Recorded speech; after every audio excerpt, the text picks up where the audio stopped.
What I did while I was in the Navy was I was a mechanic on a submarine out in San Diego for, I don't know, 4.5 years or so. Uh, Spent some time in San Diego, some time in the, what do they call it, the West Pacific, East Asia for deployments, and did a trip to South America during that time. Visited ports, drank a lot. Some nights I don't remember. I was stationed on a fast attack sub, and most of the time we were out at sea.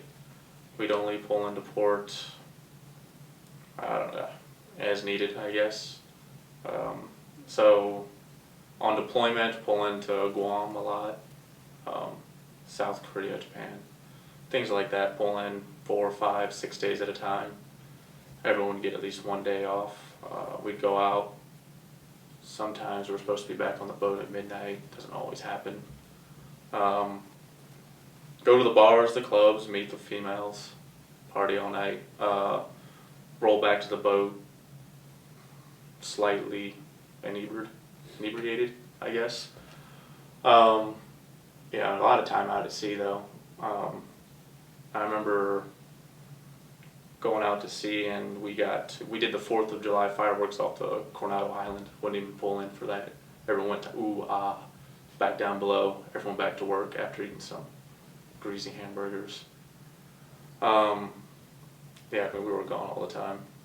Just I think we pulled in once 2 days before Christmas, just in time for half of us to go on leave, to go home see our families, and the other half to stick around, work on the boat until those idiots came back, and then we got to go on leave for New Year's, and then back out to sea after that again. So lots and lots of time at sea with all guys, no females in those days. Typical day out at sea was, it's weird, they did 18-hour days instead of like a 24-hour clock, so it was 6 hours you were working, standing watch. Just walking around. Well, for me, it was just walking around, taking readings every hour for 6 hours. You get off watch, you go eat, and then you go clean for like an hour or something, I believe. And then that's when you did all your training. For the next few hours, you did all your training, all your work that you had to do. If you had any collateral duties, you had to take care of all that.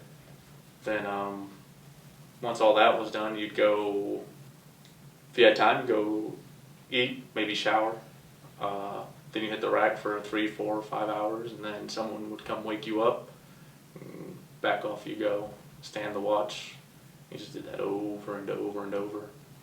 On longer deployments, rules sometimes got a little bit lax. Uniform regulations, haircuts, beards. People would start messing around with each other a little bit more. I think one time I wrapped myself up in tinfoil and was the Tin Man on Halloween, I think, one time out at sea. You start messing with your buddies, around, pulling practical jokes on them. Basically, the angrier they got, the happier you got, seeing them frustrated over something, which was really silly and stupid if you thought about it, but after 100 days at sea or something, you're just tired of everything.